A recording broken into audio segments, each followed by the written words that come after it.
On August 15th, Taliban gained control of the entire Afghanistan. Let me say it again in a right manner, Taliban got a walkover in Afghanistan. Do you understand the meaning of the word walkover?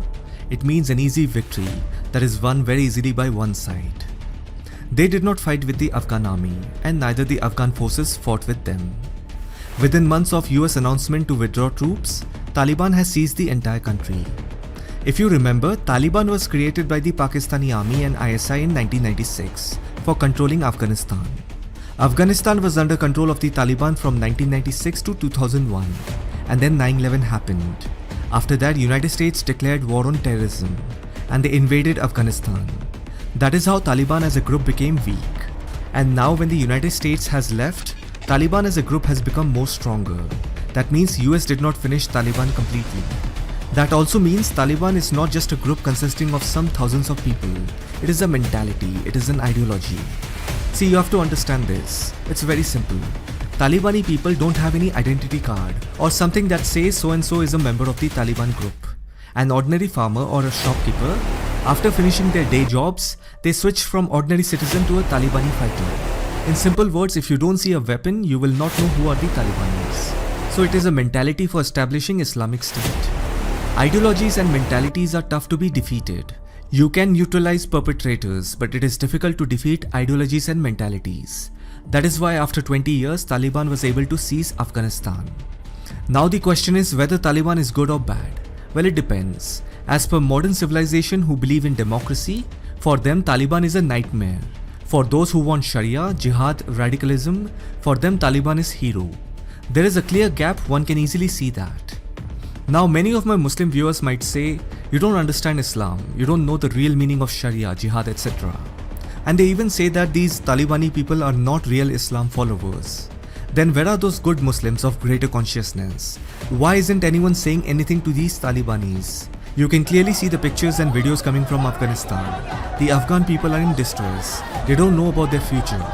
See that airport video, how people are running along with a moving plane just to get out of Afghanistan. Forget about Ashraf Ghani, just leave that coward and privileged human aside. Look at the Afghan public, men, women and children. If you remember, there was a time in India when people like former Vice President Hamid Ansari and few Muslim Bollywood actors had said, India has become intolerant country. They are living in fear. If you want to know what fear is, take a note from this Afghanistan incident. And surprisingly, that lady Yusuf Malala who got Nobel Prize, if you look at her statement, she said she is deeply worried for women, minorities and human rights. She can't even criticize and tell about the true nature of Taliban. If you remember, she got the Nobel Prize because she survived after getting shot by Tehreek-e-Taliban. Still, after all this, she can't call out their true nature. I have seen in the comment section of my previous videos, some people were correcting me over the fact that Taliban and Tehreek-e-Taliban are different. Okay, do we really need to care about the difference? So what is the difference? Their command structure, their way of operating. Is it really important to know how they work, what they eat, what they wear? They all have similar ideology, that's all you have to know. Because their ideology is very simple, their hostility towards elected government. You don't need to do PhD on different factions of radical terror groups. Taliban has different factions, here are the names. You don't have to waste your time in knowing their differences. They all have similar ideology. So stop this argument, Taliban and Tehreek-e-Taliban is different. Anyhow, so Yusuf Malala cannot even criticize openly. Rihanna, Greta Thunberg, Mia Khalifa all are silent. No one is criticizing Taliban. Barack Obama is silent. Even he got Nobel Peace Prize, right? During his presidency, America dropped highest number of bombs and conducted highest number of airstrikes and drone strikes. Where are the liberals and left-leaning activists, news outlets, who always use democracy as their favorite punchline? They came out for supporting Palestinians. They have said many things to Israel, but now they are not criticizing Taliban. So this is called selective perception or politics of hypocrisy.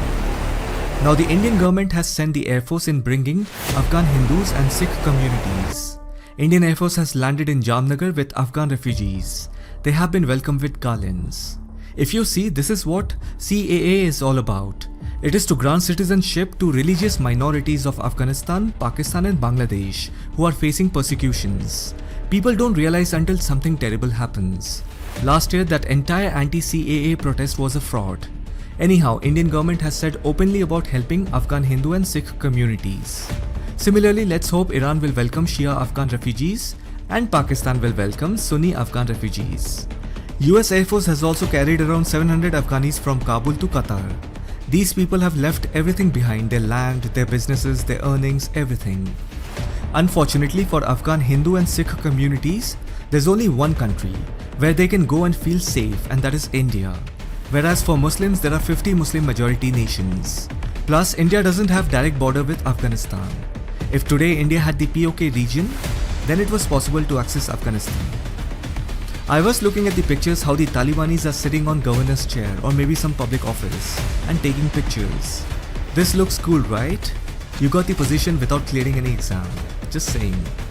There is even a video where they have captured some children's park or something and they are driving toy cars with AK-47 in their hands. Do you think these people will run a country? It is easy to capture anything with a gun in hand. The Afghan army's morale is low. Even they could have fought back, but they surrendered because their families would be slaughtered if they fought back. Talibanis are ruthless animals. It is just that they have hierarchy and their top commanders have seen the world. They have tasted money and comfort. For 20 years, Talibani fighters took shelter in caves of northern Afghanistan. Now they have decided to rule. But then the Talibani fighters at ground level are still ruthless animals. They still don't hesitate to cut throats. They don't believe in parliamentary system. So taking over the country is not a big deal. You also have to run it. Right now, Pakistan is enjoying a lot. They are thinking Taliban takeover is a good sign for them. Pakistan is in desperation to come in the limelight. Pakistan thinks that 20-30 years back they had trained and created Taliban. If Taliban takes over Afghanistan, then it will serve Pakistan's interest. This is what the Pakistanis think. So first of all, let me tell you, there's nothing to celebrate. Taliban is aware of Pakistan's double standard. After the 9/11 attacks, Pakistan played a double game. On one hand, Pakistan gave shelter to Taliban leaders, and on the other hand, they were also taking money from the Americans. So Taliban is very well aware of Pakistan's double standard. Plus, we have also seen in the news how Pakistani soldiers are being killed by Tehreek-e-Taliban in Khyber Pakhtunkhwa province. Who are Tehreek-e-Taliban? It is a Pashtun Islamist radical armed group that is an umbrella organization of various militant groups which are based along the Afghan-Pakistani border. In short, they are a headache to Pakistan. So you wait and watch. Now that Taliban has taken over Afghanistan, do you think they will not come after Pakistan? Do you think Taliban is not interested in Balochistan and Khyber Pakhtunkhwa? How much time do you think it will take to incite a spark? If India and Pakistan are enemies to each other, then India will do it. Pakistan is already doing it since 1947. India has not forgotten anything. You know, Akshardham, 1993 bomb blast, parliamentary attack, 26/11. Okay, so India remembers everything. So how much time will it take for India to incite a spark? To my Pakistani viewers who were commenting and messaging me saying Taliban has taken over Afghanistan, you guys were celebrating, right? India's investment in Afghanistan has gone into drain, right?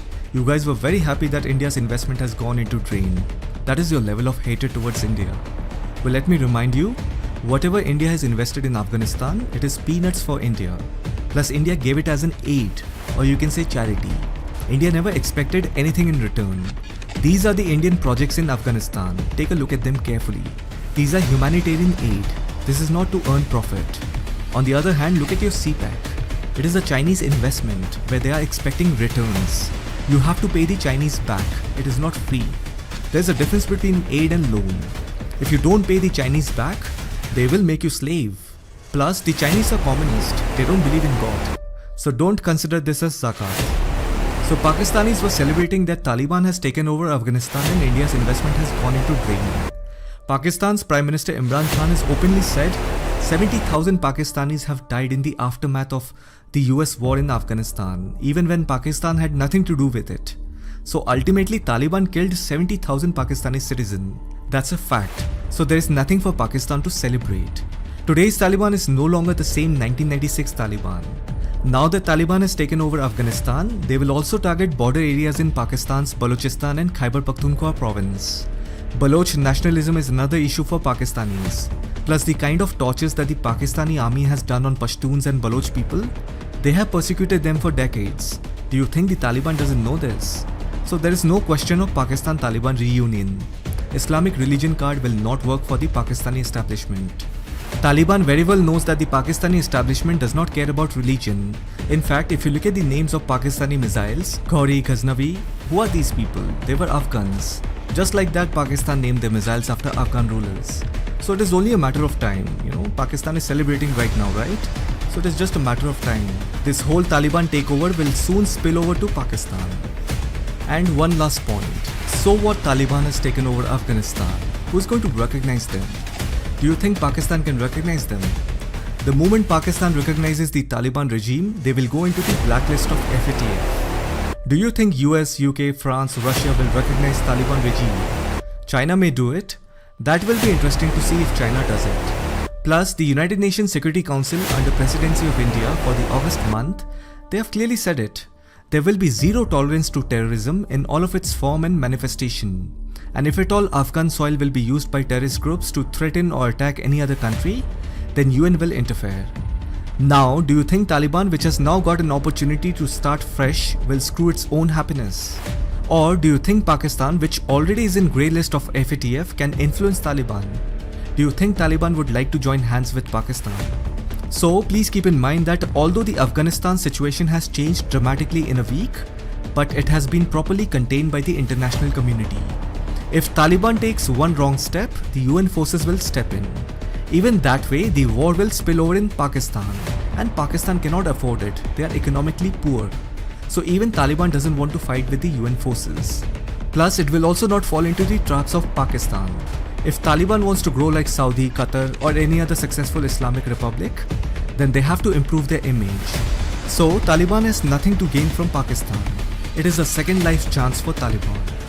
In the end, I would like to highlight this news. It's really good to know that there is a Hindu priest who has openly said that he will not leave the temple no matter what. Now that's a real Bhakt. That is the power of culture and that is the power of Dharma. I hope you found this video informative. Thank you for watching this.